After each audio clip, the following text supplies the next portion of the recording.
Warahmatullahi wabarakatuh.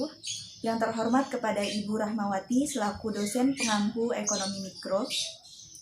Izin memperkenalkan diri, nama saya Fikri Asih Humairoh, NPM 1913031007 dari Pendidikan Ekonomi kelas A. Di sini saya akan menjelaskan tentang dampak COVID-19 kepada pelaku ekonomi mikro. Terlebih dahulu kita mengetahui apa itu pelaku ekonomi mikro. Pelaku ekonomi mikro adalah individu atau lembaga yang terlibat dalam proses kegiatan, baik produksi, distribusi, konsumsi yang terjadi secara realistis. Pelaku ekonomi mikro sendiri itu ada 3. Yang pertama adalah rumah tangga keluarga atau rumah tangga konsumsi.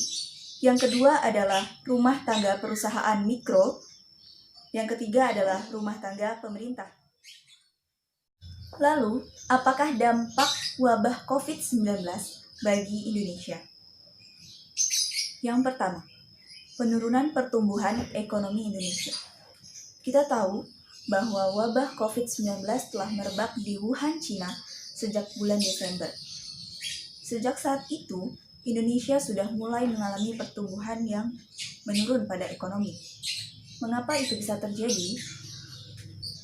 Karena pada saat ekonomi Cina menurun 1%, maka Indonesia pun akan mengalami penurunan sebesar 0,25%. Terlebih lagi, COVID-19 sudah masuk ke negara Indonesia, tentunya sangat berpengaruh pada pertumbuhan ekonomi. Yang kedua adalah penghentian impor dari Tiongkok. Cina merupakan salah satu penyuplai besar untuk kegiatan produksi di Indonesia. Sejak COVID-19 ada, maka bahan baku dari Cina diberhentikan untuk mencegahnya penyebaran virus tersebut. Maka terjadinya kelangkaan bahan baku yang harusnya digunakan untuk produksi. Bahan baku yang langka sehingga menyebabkan barang-barang yang dihasilkan atau output itu menjadi menaik harganya atau terjadinya kenaikan harga pangan. Padahal saat di Indonesia terjadinya lockdown, kemudian diberlakukannya social distancing, daya beli masyarakat juga secara tidak langsung itu menurun. Dan output yang dikeluarkan jika banyak perusahaan pun akan merugi, namun mereka juga untuk membeli bahan baku sangat mahal, sehingga terjadilah PHK besar-besaran. Semua pegawai-pegawai buruh atau buruh-buruh perusahaan itu dirumahkan, sekitar banyak sekali 16.000 industri terkena pandemi COVID-19. Bukan hanya perusahaan-perusahaan yang besar, namun UKM dan IKM juga terkena, yaitu 16.000 industri kecil terdampak COVID-19. Pandemi COVID-19 turut berimbas kepada kegiatan usaha, baik UKM maupun IKM. Pemerintah pun mengidentifikasi dampak dan kebutuhan guna menindaklanjuti kebutuhan yang diperlukan agar industri tetap dapat berproduksi. Dampaknya sendiri terhadap IKM adalah penjualan menurun, ketersediaan dan harga bahan baku naik, kemudian produksi terhambat, penurunan daya beli masyarakat, tenaga kerja dirumahkan, dan defisit akibat turunnya penjualan dan juga tidak dapat melakukan pemasaran.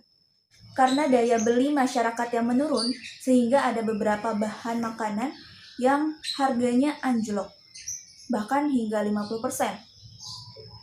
Contoh seperti telur ayam.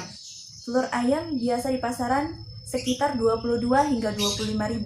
Sekarang harganya hanya 16.000 di pasaran. Selain itu juga bawang bombay.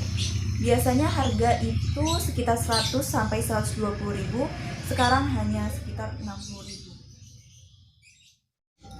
Lalu langkah-langkah apa saja yang dilakukan oleh rumah tangga pemerintah untuk menangani kasus COVID-19, terutama dalam bidang perekonomian? Yang pertama adalah memangkas rencana belanja yang tidak prioritas baik di APBN dan APBD, seperti anggaran perjalanan dinas, pertemuan-pertemuan, dan juga belanja lain yang tidak langsung untuk pemerintah.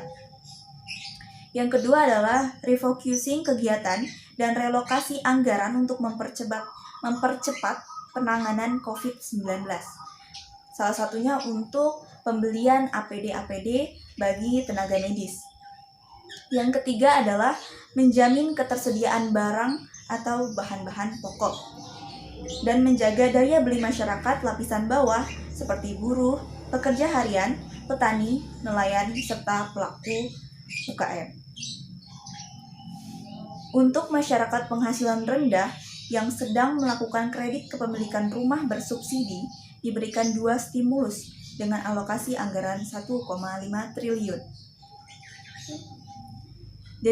Dan juga adanya bantuan langsung tunai atau BLT yang diberikan kepada warga atau masyarakat yang kurang mampu di beberapa wilayah yang sangat terkena dampak COVID-19.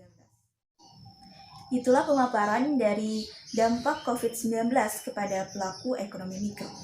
Terima kasih telah meluangkan waktunya, telah melihat video saya.